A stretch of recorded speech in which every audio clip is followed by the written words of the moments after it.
एक दिन मेरे पास एक व्यक्ति का फोन आता है और वो कहता है कि गुरुदेव, मेरे मन में बहुत काफी समय से एक विचार चल रहा था कि किसी ऐसे संत महात्मा का आसन और माला मतलब जो है चुरा करके लाया जाए जो अपार सिद्धियों का मतलब वो हो, संग्रह उसके पास बहुत बड़ी साधनाएं किए हों, जिनकी इच्छा शक्ति कल्पना मात्र सारे कार्य सिद्ध हो जाते हों। ऐसा कोई संत मिले जिसके पास रिद्धि सिद्धि भी हो और बहुत सारे आशीर्वाद और वरदान जिसके मुंह से मतलब जो है फलीभूत होते हों। ऐसे किसी संत की मुझे माला और आसन प्राप्त हो। तो मैं इसी चीज के लिए निरंतर प्रयास करता रहा और मैं तलाश करता रहा, मगर मुझे कोई ऐसा संत मिला नहीं। एक दिन मेरे मन में विचार आया और मैं गंगोत्री की तरफ गया और कुछ लोग थे मेरे साथ में। तो हमने एक आश्रम पर मतलब भोजन पानी व्यवस्था की और भंडारा खाया। वहां पर एक संत थे जिनकी उम्र का तो अंदाजा मैं नहीं लगा सकता, लगभग में 90-100 साल के करीब होगी, मगर उनका एनर्जी लेवल बहुत अच्छा था। और मैं उन संत के पास में वहां पे रहा और मैंने उनका 1 हफ्ते तक लगभग में सारा प्रोग्राम देखा। तो वो क्या करते थे, सुबह के वक्त तो कुछ कन्याओं को भोजन कराते थे, वो भंडारा करते थे और भंडारा उनका सारा दिन चलता था। मगर सुबह के वक्त वो भंडारा जो करते थे उसमें जितनी भी कन्याएं होती थी 9-10 साल तक की, उन सबको बिठाते थे और सबको बहुत अच्छे तरीके से मतलब भंडारा खिलाते थे, भोजन कराते थे। और अंत में उन्हें जो भी 100 रुपये, 50 रुपये, कई बार तो 500-500 रुपये भी दिया करते थे और वो जा करके उसको रख देते थे। एक खाली झोली होती थी, उसमें पता नहीं क्या होता था, उसे वो एक कोने में रख दिया करते थे। तो मैं उनकी ये सारी दिनचर्या देखता था। सुबह शाम वो भजन करते थे और भजन में भी जो समय लगता था उनको काफी लग जाता था। रात्रि में भी कई बार मैंने उनको भजन करते हुए देखा।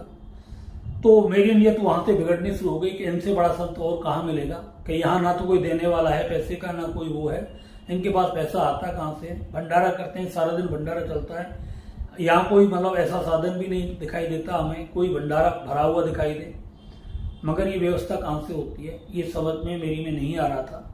तो क्यों ना आज मैं इनकी ये माला झोली और आसन चुरा लूं। हो सकता है कि परमात्मा ने इसलिए मुझे आज इनसे मिलाया हो। उसने कहा, गुरुदेव, मैंने ये बात अपने मन में सोची और सोच करके मतलब जो है मैंने वहां से वो मतलब दोपहर का वक्त जैसे मौका देखा और वो आसन और माला दोनों मैंने वहां से चुरा ली।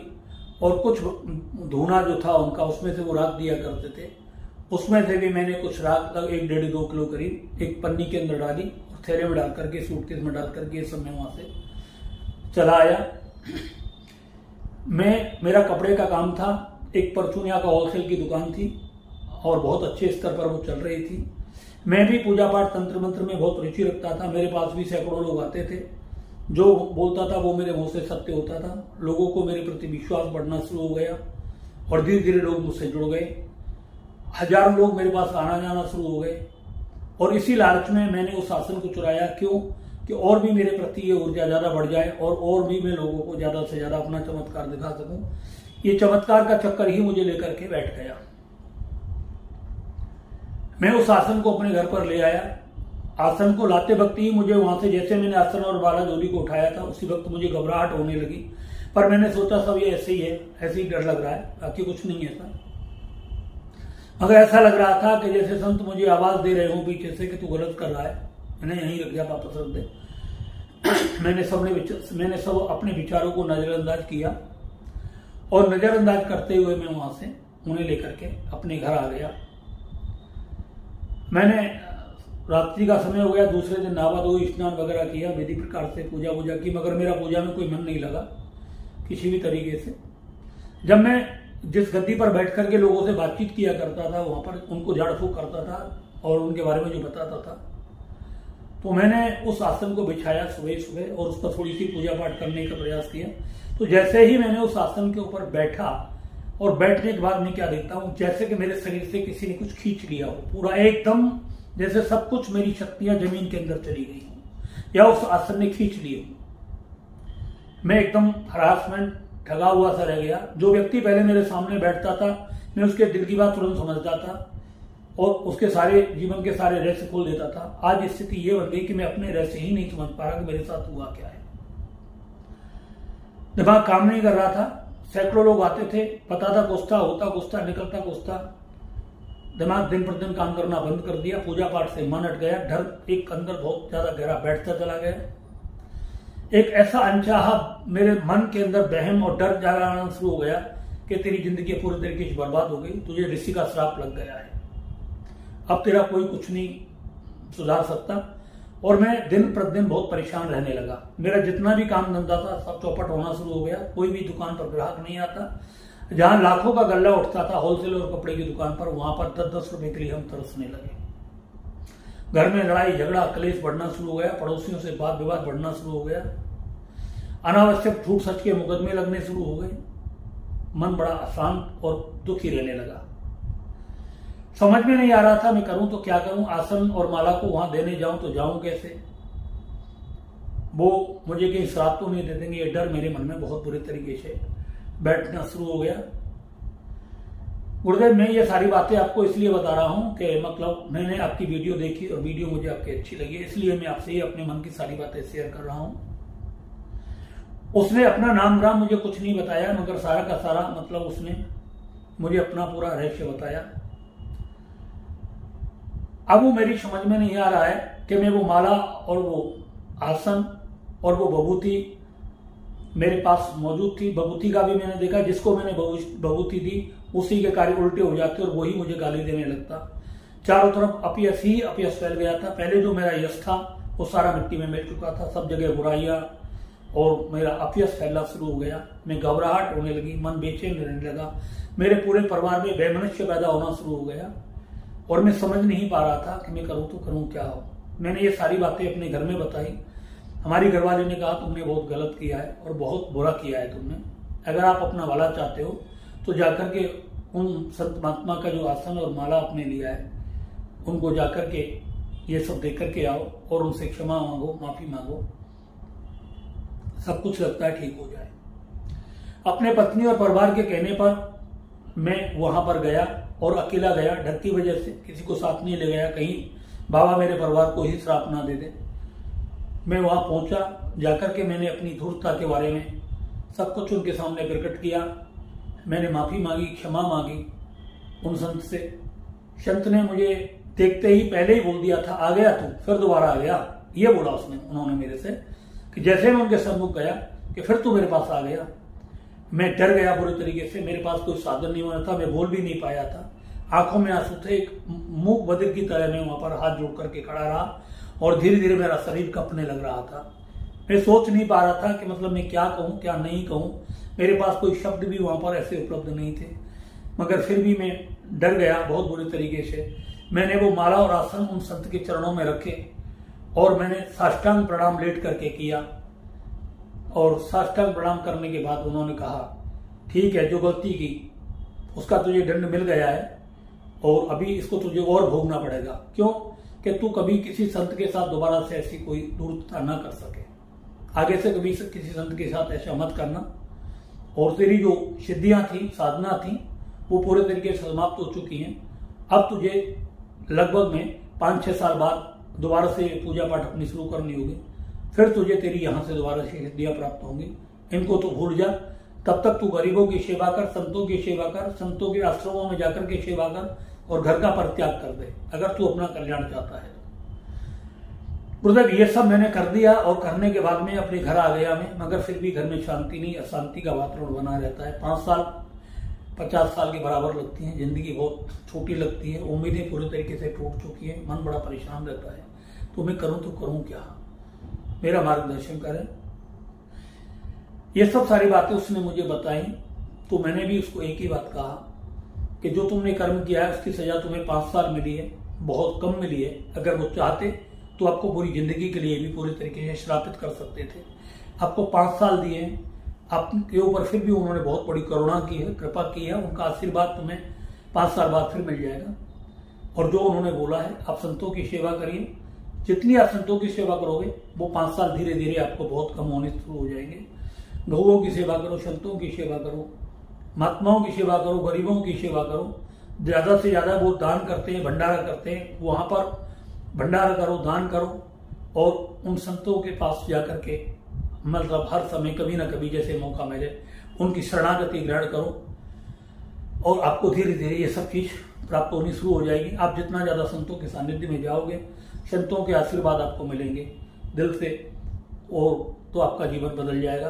और संतों के आशीर्वाद तभी आपको मिलेंगे जब आप पूरी शिद्दत के साथ, पूरे मन से, पूरी लगन, पूरी मतलब विचारधाराओं के साथ उनकी सेवा करोगे, तो आपका जीवन बदल सकता है। उस दिन के बाद से उसने पूजा पाठ करना शुरू किया। धीरे धीरे वो कहने लगा, गुरुदेव अब जो भी संत महात्मा मुझे मिलते हैं मैं पूजा करता हूँ, सारे काम करता हूँ। तो ये सब सारी मैंने उनको बात बताई, वो बात उसके दिमाग में आ गई और उसने बोला ठीक है मैं ये सब काम करूँगा, मैं आज से ही जहाँ भी संत मिलेंगे, संत भगवान मिलेंगे, उनका वो करूँगा। और साथ ही हमने उनको एक बात बताई नहीं कि वृंदावन में प्रेमानंद जी महाराज हैं, आप उनका सत्संग ग्रहण करिए, उनसे उनके पास जाइए, उनकी शरणागति ग्रहण करिए और जो भी संत आपको दिखाई दे उन सभी संतों के चरणों में आप मतलब प्रणाम करिए, मानसिक प्रणाम करिए, शारीरिक प्रणाम करिए और उनसे अपनी गलती के लिए बार बार क्षमा मांगिए, आपको संत कृपा क्षमा कर देंगे। ये सब हुआ और उन्होंने कहा कि गुरुदेव मैं आपकी आज्ञा का पालन करूंगा और जैसे भी मेरे जीवन में आगे कुछ भी होगा मैं आपको हमेशा शेयर करता रहूँगा, आप मेरा मार्गदर्शन करते रहें। मित्रों एक बात हमेशा ध्यान रखो, आप किसी भी संत के पास जाएं, आप संत के पास बैठ करके उनकी करुणा का आनंद लें, उनके आशीर्वाद लें, उनके चरण सेवा करें। आपसे जो सहयोग बन जाए उनका ज़्यादा से ज़्यादा सहयोग करें और ऐसा सहयोग करें कि जो उनकी साधना में काम आ सके। आप उनको माला झोली दें, आसन दें, अगर उनके पास कोई धन से रिलेटेड कोई बात है तो धन से मदद करें, अन्न से मदद करें, भोजन पानी की व्यवस्था उनकी रखें। वो जो भी उनके पास आपको लगती है कमी कि ये कमी इनके पास है, उस कमी को आप पूरा करने की कोशिश करें। अगर वो भंडारा करते हैं तो आप भंडारे का सामान भेज दें, अगर वो भजन करते हैं तो आसन माला झोली भेज दें, वो आप कुछ भी भेजें। आप जो आपसे लगता है, आप द्रव्य से कर सकते हैं, शरीर से कर सकते हैं, मन से कर सकते हैं, कर्म से कर सकते हैं, वचन से कर सकते हैं, आप वो सब करिए। और किसी भी रूप में आप किसी संत की निंदा ना करें, किसी संत के बारे में बुरा ना सोचें, किसी संत के बारे में किसी भी प्रकार की कोई अभद्र टिप्पणी ना करें। ऐसे नहीं, क्योंकि संत जो है परमात्मा से ऊपर होते हैं, भगवान से ऊपर होते हैं, भगवान से मिलाने वाले हमारे गुरुजन होते हैं, हमारे संत भगवान होते हैं। इसलिए इनकी हमेशा मतलब आज्ञा का पालन करें, इनका आशीर्वाद रखें। और रामायण में एक चौपाई देखिए, जो भगवान संत का अपमान करता है, जो संत का अपमान करता है, तो उसमें लिखा हुआ है जो अपराध भगत वर करहि, राम रोष पावक समझरहि। मतलब संत के अपमान को भगवान किसी भी रूप में स्वीकार नहीं करते। भगवान कहते हैं कि अगर कोई मेरा अपमान कर दे तो मैं उसे बर्दाश्त कर लेता हूं, मगर जो मेरे भक्त का अपमान करता है मैं उसे कभी भी बर्दाश्त नहीं कर सकता, मैं उसे समूल रूप से नष्ट कर देता हूं। तो मित्रों कभी ऐसा काम मत करना, आप किसी संत का कोई खड़ाऊ, आसन, मतलब माला, कोई उनकी भभूति की राख, ऐसा कभी अपनी मर्जी से मत लेकर के आना, चोरी करके मत लाना। ये तभी फलीभूत होते हैं जब कोई संत करुणा करके आपको अपना आसन दे दे, अपनी माला दे दे, तो वो आपको दे दे, तो वो बहुत बड़ी कृपा है। मगर एक बात ध्यान रखना, कोई संत आपको माला दे, आसन दे, भभूत दे, कुछ भी अपने हाथों से दे, तो आसन पर कभी बैठना मत जिंदगी में, माला से कभी माला मत करना, उनको प्रणाम करना, साक्षात उनको प्रणाम करना, सदगुरुदेव समझ करके उस आसन को प्रणाम करना। जैसे भरत जी महाराज ने राम जी की चरण खड़ामों पहनी नहीं, उन्होंने राज सिंहासन पर कर दिया और भरत जी ने जो की तो वो राम का दर्शन साक्षात भरत जी महाराज को उन खड़ामों के अंदर होता था।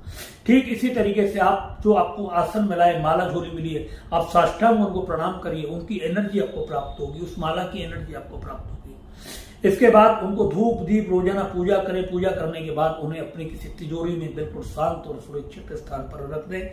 होली, दिवाली, दशहरा, रक्षाबंधन आदि पर उनका विधि प्रकार से पूजन करें और इसी तरीके से खड़ाओं की करें। जो भी आपको संत भगवान ने दिया है उनका पूरे सम्मान के साथ ऐसा करना चाहिए, उनका कभी आपको उपयोग नहीं करना चाहिए। इस बात का हमेशा ध्यान रखें। अगर आपसे भी ऐसी कोई गलती हो गई हो या किसी से भी कोई व्यक्ति ऐसा गलती करने के लिए जा रहे हो, तो मेरी इस वीडियो को एक बार जरूर ध्यान से सुने और देखें। इस वीडियो को ज्यादा से ज्यादा दोस्तों लाइक भी करें और सब्सक्राइब भी करें और ज्यादा से ज्यादा इसको शेयर भी करें।